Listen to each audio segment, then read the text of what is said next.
I knew that I was different, but I just couldn't put my finger on it, what it was.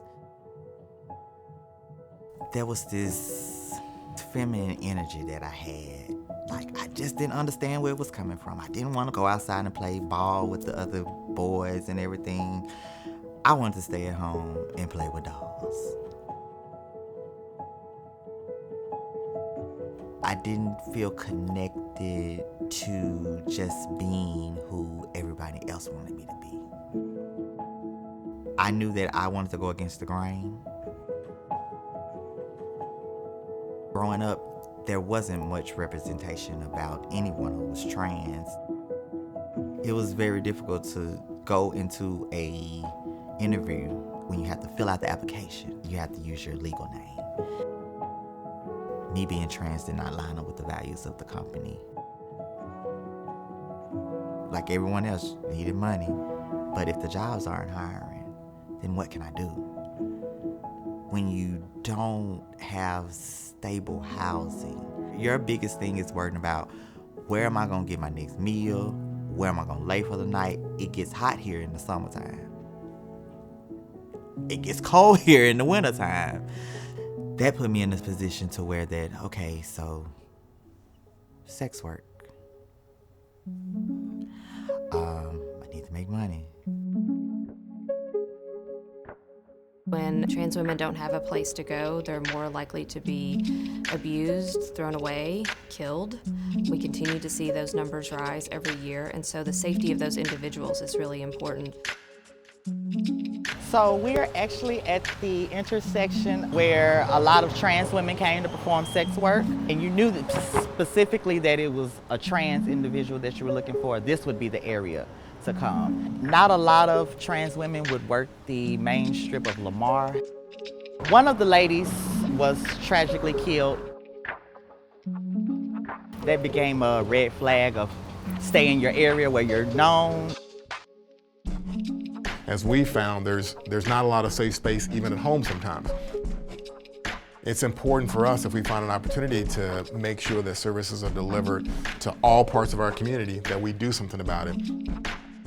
Here in Tennessee, if you're trans and you're homeless, the place that they'll most frequently send you is to a men's shelter, which that puts you in a position to where, being honest, how would I look if I went into a men's shelter? Looking as glamorous as I do, how would I look going into a men's shelter saying that I'm here because I want to stay the night so I have somewhere safe to stay? There was no place safe for a trans woman to even just have that option of having shelter.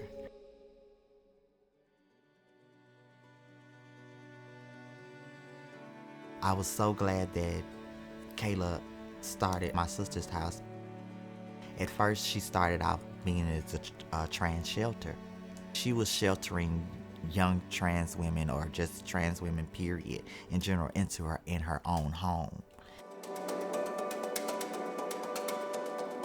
We heard that she was out there doing the work, and so her reputation preceded her, and we got a sense that she was making an impact and kind of, a one-woman show out there. So we invested a couple $100,000 with Miss Kayla Gore in my sister's house. And when you start building that, one plot at a time, one block at a time, one neighborhood at a time, it leads to greater safety in the area. It's a win-win, right? It is a win for that individual, and it is a win for the community as a whole when it comes to safety.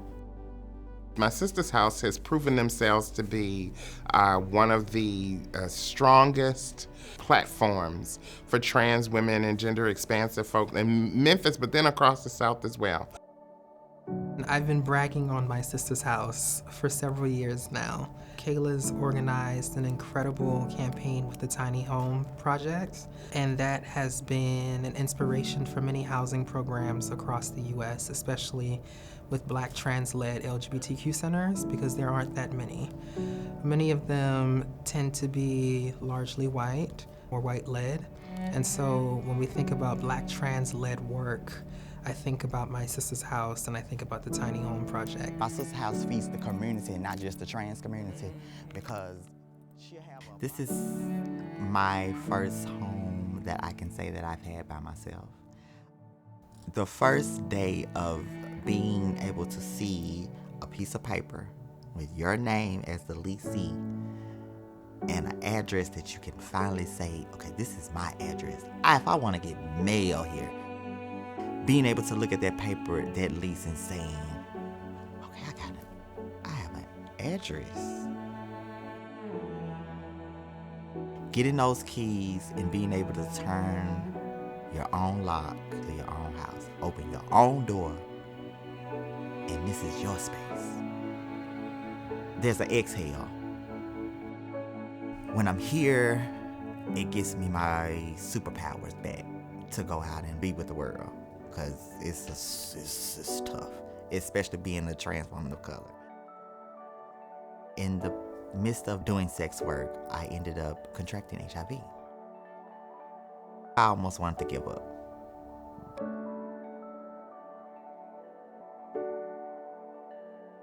This is a gathering for Black trans women living with and advocating on behalf of people with HIV and AIDS. And so we want to empower and continue to embolden them to see themselves as an opportunity for leadership.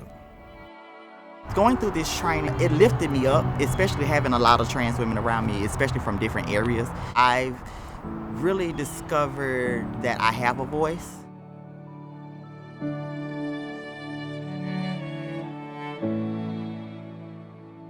Not a lot of trans women, I can say, make it to this age that I am, if it's not due to addiction or due to violence against us. With me being homeless, I just kind of gave up. She said, "What you doing?" I said, "Kayla," I said, "I'm all right." She said, "Look like you need a place to stay." I got in the car with her, and she brought me here. It was Kayla. You know, she'll help you. My tears are tears of joy. Had you not taken me in, I'd probably been under Claybrook, Lamar. My sister's house is building a big community for other trans women to be housed and not go through that cycle of homelessness and in poverty. Like, we have a chance. And I'm happy to have a good community built around me right now.